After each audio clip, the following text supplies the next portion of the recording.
How's everybody doing? Great, fine, good? All right, yeah. So here's a perception that I'm going to work on and shifting. When I stand up here and I look out and I see so many empty spaces, and then I hear the thought that people say, oh, well, it's summertime, and in the summertime, attendance drops and people are here and people are there. And I'm going to change that perception in my own mind. That the right and that has something to do with the season. Because if I think my life is affected by the season, that means it's affected by these outer conditions. Then the next thing I'll say, it's affected by what you do or what you say. You see what I'm saying? I'm giving my life over to the outer circumstances. And so I'm going to change my inner perspective and see everything whole and perfect and vibrationally right in alignment with God. So that all who need to be here are here. And what God wants is, are you present, Sylvia? Are you here? Right? So I'm here. I'm present. I'm giving my full 100% energy and vibration. So, if I get these downloads, just forgive me, because lately I've just been experiencing that and feeling good that I need to honor that and acknowledge that. I'm in practice of acknowledging my downloads.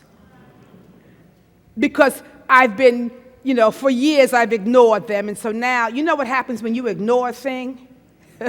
You get that 2x4. After a while, the universe says, God says, oh, you ain't hearing me yet? So I'm trying to learn, be present. Let me be present. That was one of also my takeaways that I had from the two places that I attended, was to be present.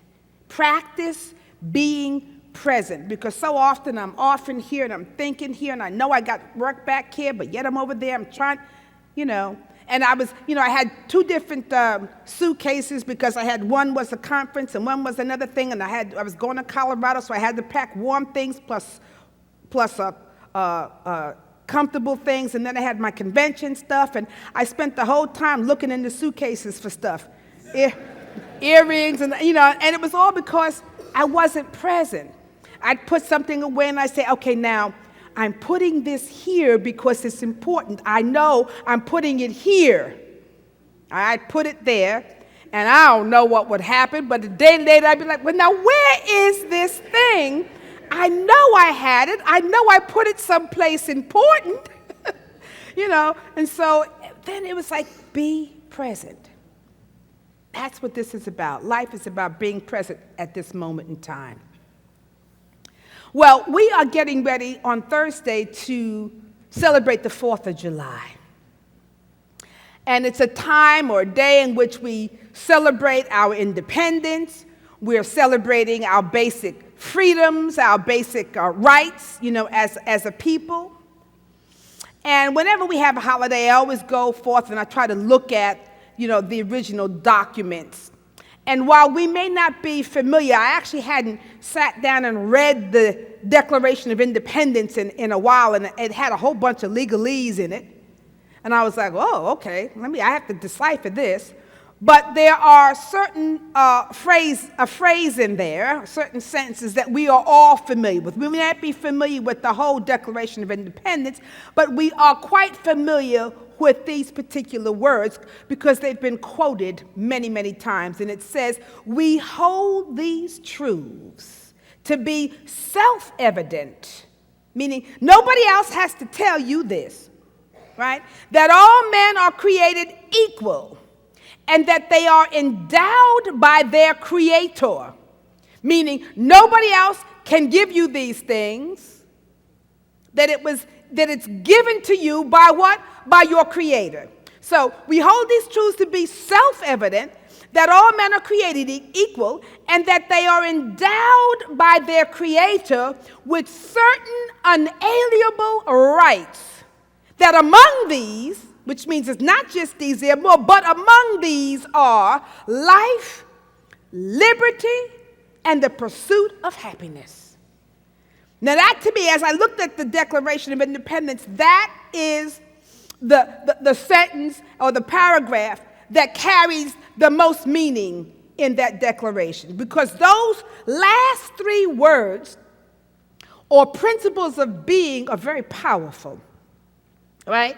It says to me that we are entitled to life, liberty, and what? The pursuit of happiness, which means we are entitled to life.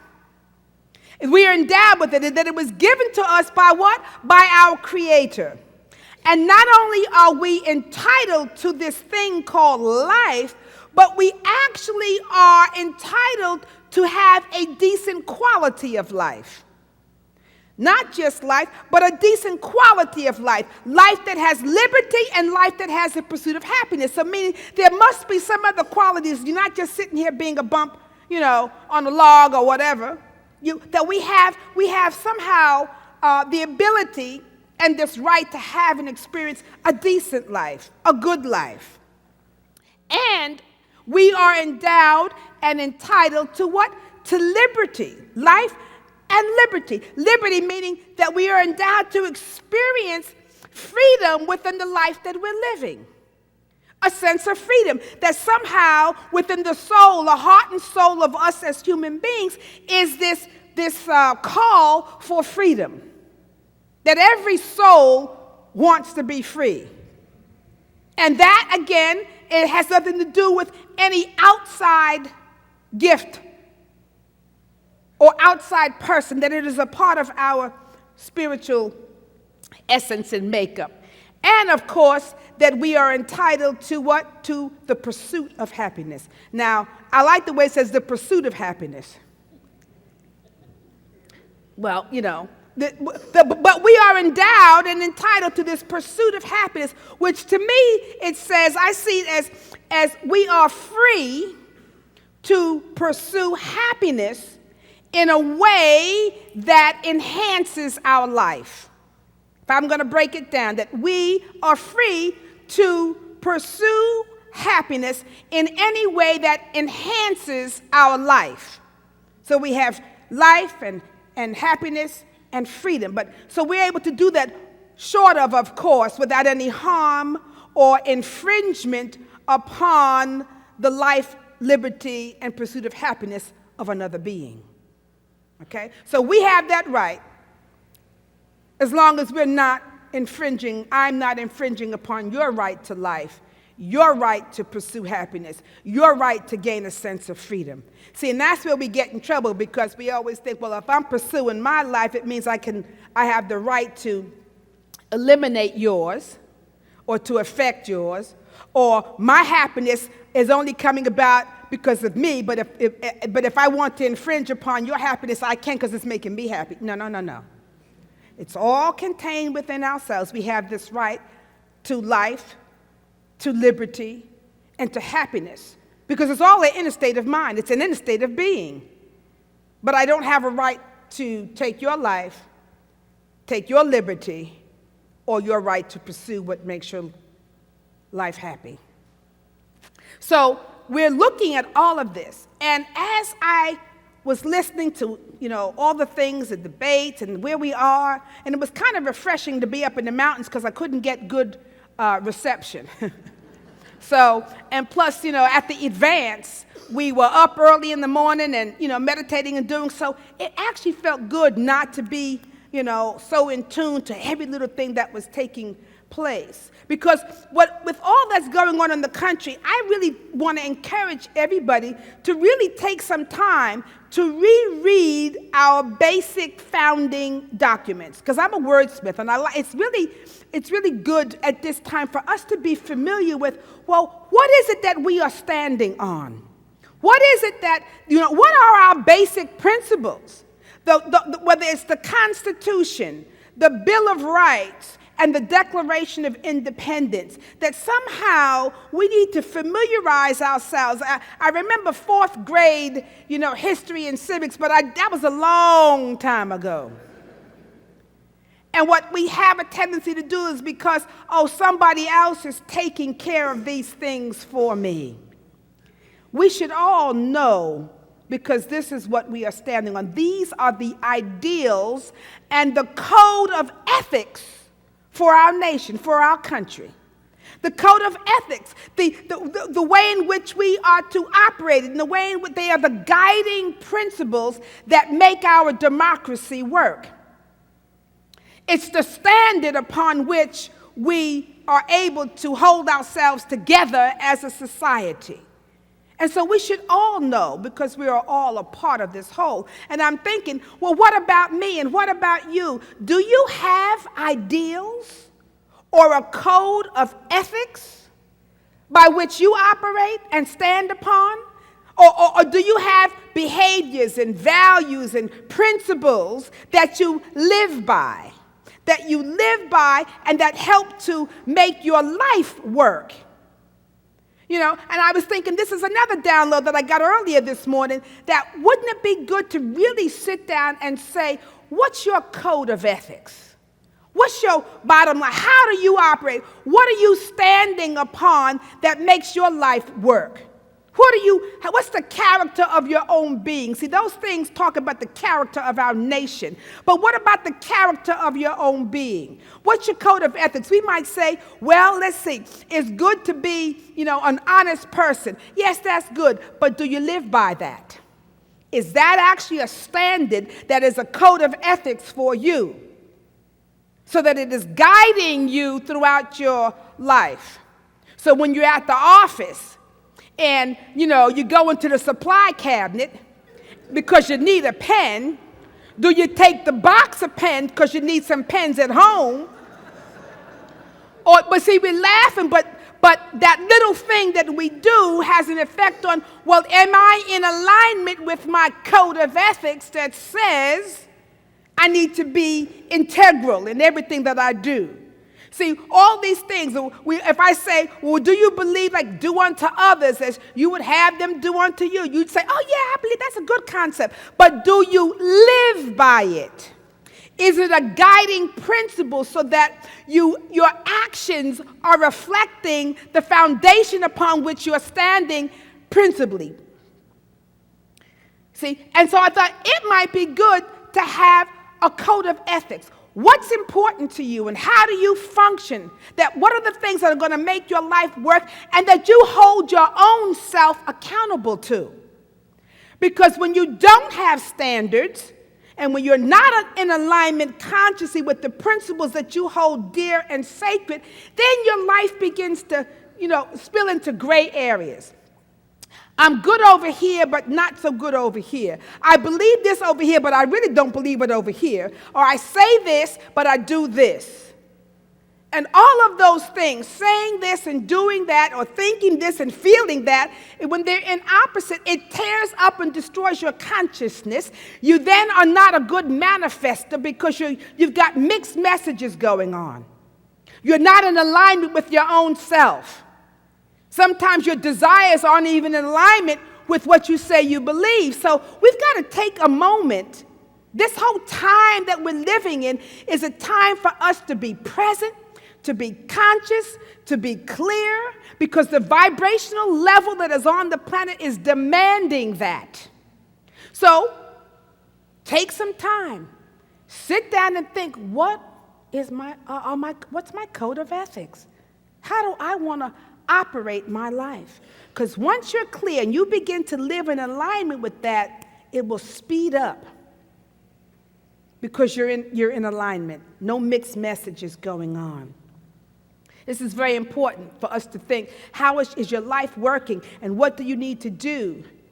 And are these codes of ethics, because when you have a standard and a foundation, they'll provide you a measure of freedom and a measure of happiness. That's the whole thing about discipline. People think discipline is about restriction, but discipline gives you freedom because you know what you're doing, you know what's required, and you can go about it, right?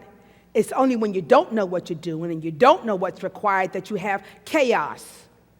And that's not freedom, when you think I can just do whatever I want, but it's fluctuating. When you're clear, when there's a system, that's when you're a disciple, and when things are in order, it gives you the freedom to be. It gives you the freedom to be happy, the freedom to have a sense of who and what your life is about and how you function, especially within, what is taking place within. In fact, without some kind of inner freedom, and inner happiness, because we like to say happiness is a what?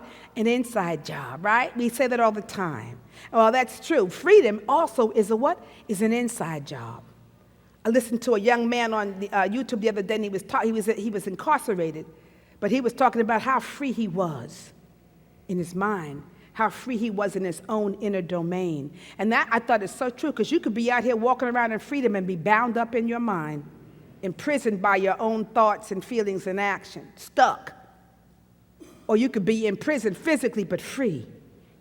So we've got to think, when you get caught up, if you don't have inner freedom and inner happiness, then your life's going to get caught up sometime with a lot of empty promises or false sense of fulfillment or false pursuit. You know, we're pursuing happiness, but not from within. We think, I got to pursue that out here. You're going to make me happy. Or if I can get this thing, it'll make me happy. Or if I can have it show up just exactly right, then I'll be happy. And meanwhile, all these effects are just messing up your happiness, because you're pursuing this and pursuing that, but that's not the kind of pursuing of happiness that would bring you a sense of stability and satisfaction and healing and knowingness. But it'll help you out here running around trying to get this, that, and the other.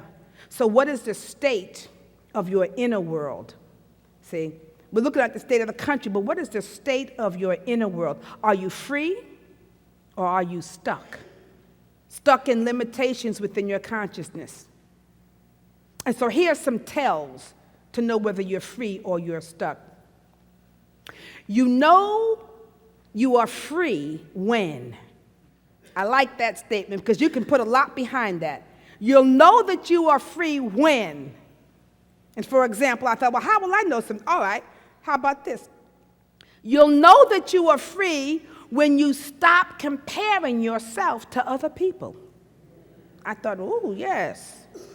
Because if there's one thing that gets in the way of your feeling good about yourself, or you feeling the ability to be your own authentic self, is when you can stop comparing yourself to other people.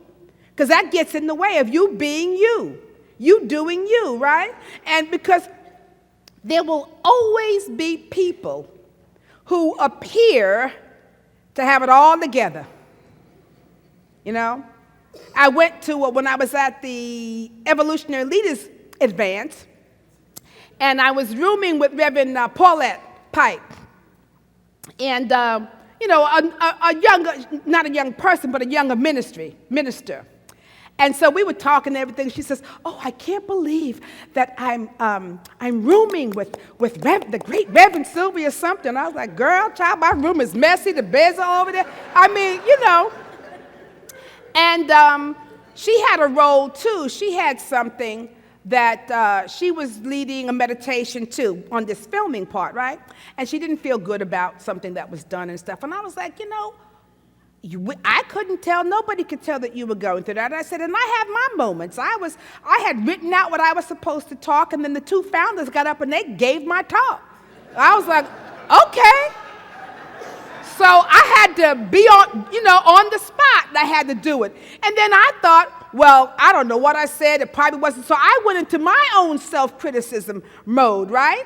And I said, but you know what? We just can't do that. She says, oh, I never would think that, you always appear to have it all together. I said, see, this is what we do. We stop thinking, well, Bev, she got it all together. She's not doing what I'm doing. But guess what? We are all doing the same thing. We're all having the same experiences. So there's always going to be somebody that might do something different from you, and you might even label it that they do it a little better than you. And that might be true. So be it. You do you. You can only do you. And when you try to do somebody else, it is never going to work. Because you are you, right? And I can't do Red Bev, she can't do me. I can't sing like Tia, and she don't want to sing like me.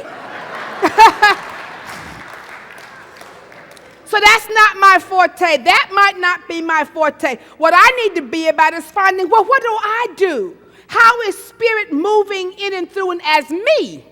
And let me be the best me I can be. Not the best you, the best me.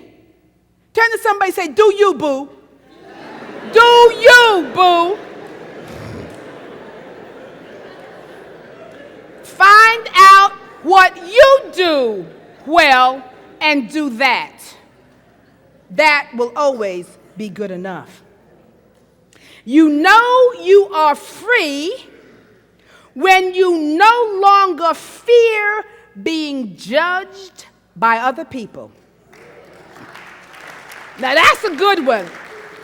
That's a big one, because if we are honest with ourselves, we would have to say that most of the time we live in fear of being judged, of not looking good enough, right?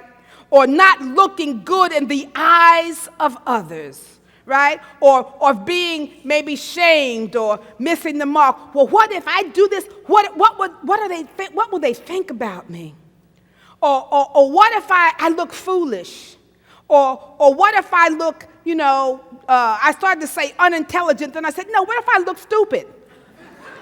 Because that's what we're thinking, right? What if I look stupid? What if I come across as being dumb? What if I look like I'm inadequate, incapable, insufficient? What if I look like, whatever it is? And why? Because we fear of being judged by others. But this whole fear of being judged by others is what keeps us bound and stuck in the narrow confines of living to please others. Now, there's a difference between living to do good, in service to others, than living to please others. Because one isn't about you sharing your gifts and your beauty and your bounty and your love, but it's about you being afraid that if I don't do this thing, you won't what? You won't love me.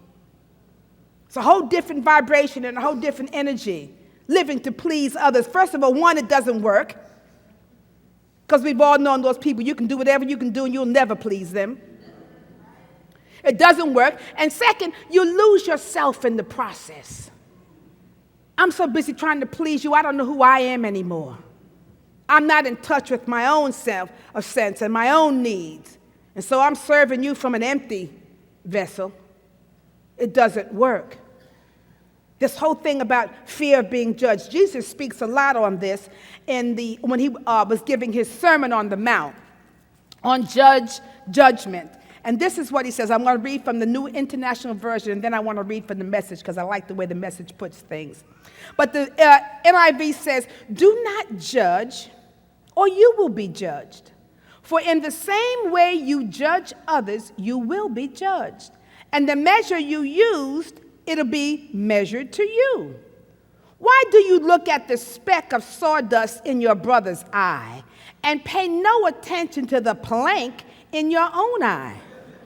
How can you say to your brother, let me take the plank out of your eye, when all the time there's a plank in your own eye? You hypocrite. First take the plank out of your own eye, and then you will see clearly to remove the speck in your brother's eye. And the Message puts it this way.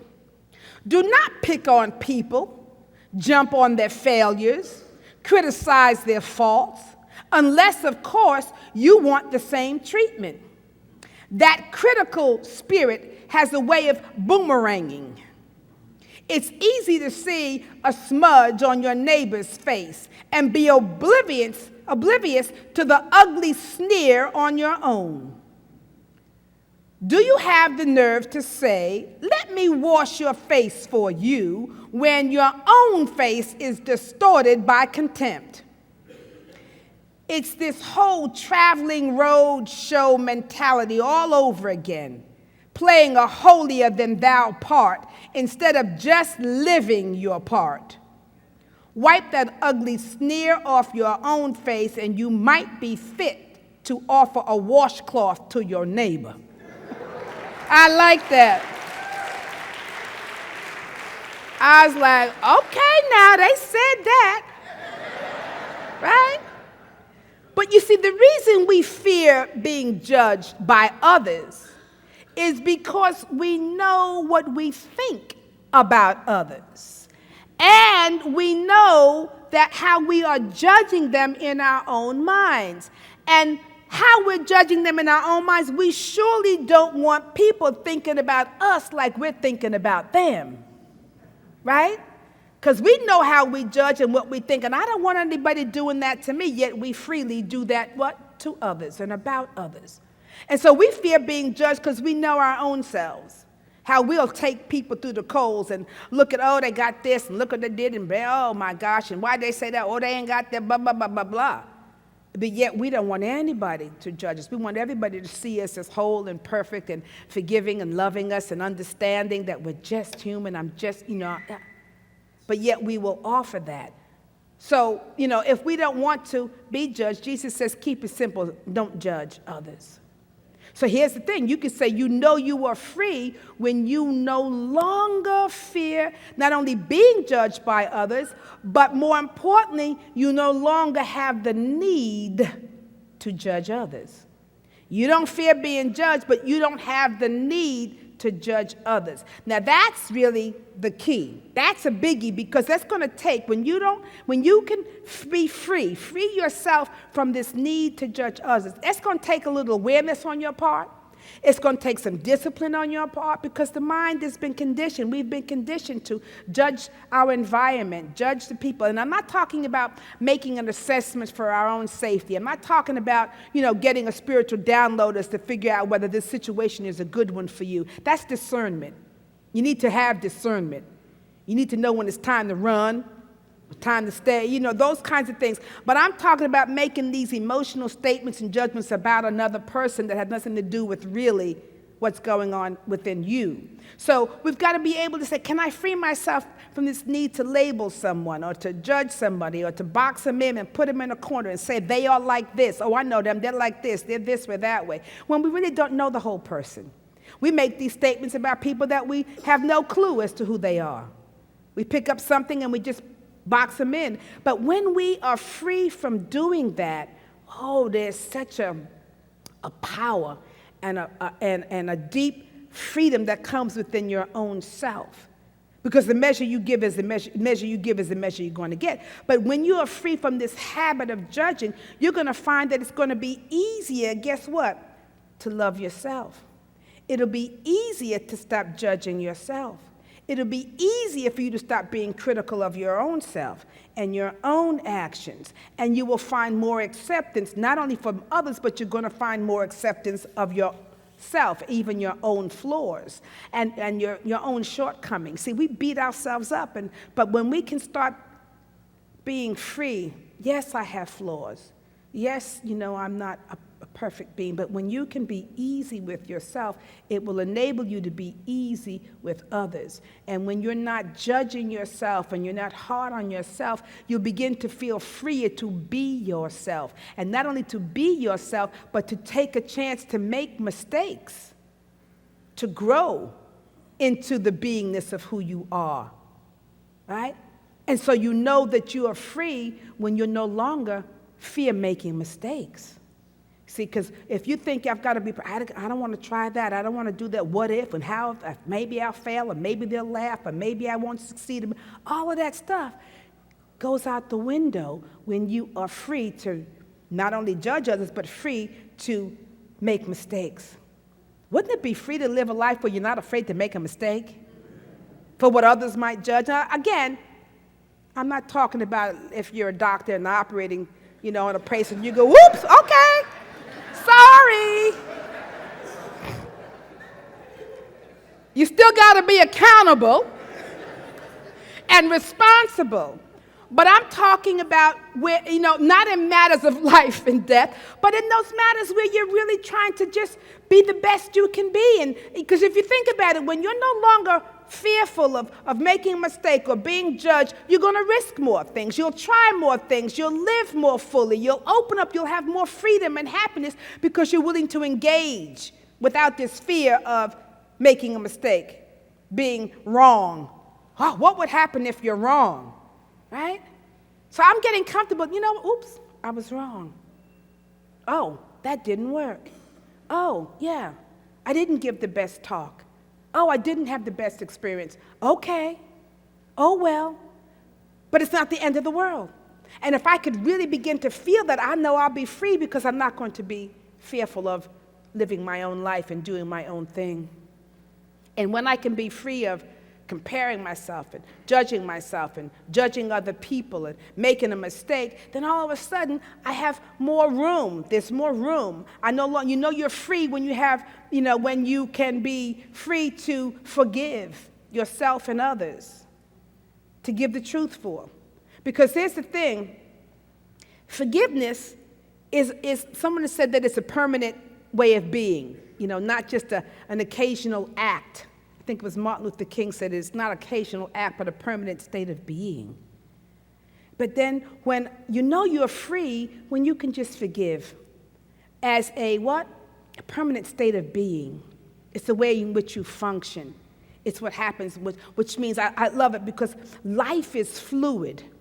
And when you begin to live with the consciousness of freedom, you're in the flow of the fluidity of life. Things come, things go, things happen, things don't happen, but all of a sudden, you're able to let them be. You let things come and you let them go, because things in life are going to come and things in life are going to go. But when you can get yourself into this flow, you are able to accept life, the fullness of life, even those things that you think, I can't let go of, or you can't just do that, because you'll be in a state of freedom when you can really understand that I am here to be open and receptive. In fact, to not waste my energy holding on to anger and hurt and emotional pain or unforgiveness or things that have served their course, have run their course, to let them go. I'm getting ready to tell my mother to bring a U-Haul up into my house, and I'm going to get rid of a whole bunch of stuff, maybe my whole house, because it's just clutter, just stuff, just things that I haven't looked at, and I've got college books, and I'm not going to tell you how long I've been out of college, but it's been a long while. Stuff that just needs to go, to be in that flow. And as a fact, I was teaching this morning. I woke up in the middle of the night. This is the second time that happened, but I woke up, and I used to have a nose ring, and I've had it for about 50 years. The same one. And I woke up out of my sleep, and I could feel that it was coming out, and so I tried to get it, but then I thought, well, it's going to fall, whatever. So it fell, I turned on the light, and I must have looked. This was probably about 4:30 in the morning. And it should have been, what? Right there. I hunted, I looked, I got a flashlight, went under the bed, pulled all the sheets, everything, the pillow. I took off my top of my pajama. Everything is gone. I have no idea where it went. And the thing about it is, I used to say, well, I'm going to die with my nose ring. I've had it for so long. And strangely enough, it's like, oh, okay. I'm doing a new thing. It's gone. But I'm looking at my inner state where I was attached to, but I am, it's just like, okay. I have no idea where it went, and the divine does wonderful things with me to help me get my lessons. And since I was given this lesson about life being fluid and about not being attached to anything and holding on, and you are free when you can let even those things that you seem to cherish, whether they are people or things or situation, because life is going to change. And so I just found a certain level of peace, and it's okay, because I'm here. Something new will come, and something new and old will leave. That's the way it works. That's what freedom is all about, is not only being the flow, but living the flow of life. Letting things move into a divine expression. Letting them come, letting them go. You are free when you are living in the flow of life. And when you begin to trust that life is a process, and you begin to trust the process, and you begin to trust the movement of spirit in your life, knowing that spirit is going to move you to wherever you need to be, to have whatever experience you have. And when that experience is over, you're moving on to the next. This place to gain this freedom is within our own lives. It's within our own being, and it starts with the consciousness. You know you are free when you have an open mind, when you have an open heart, when you have an open spirit, because the more open you are to life, the more of God can be present. And where there's God, there is good. Where there's God, there is good. And that, my friends, enables you to be free. So this 4th of July, be free to be you. Be free. Namaste.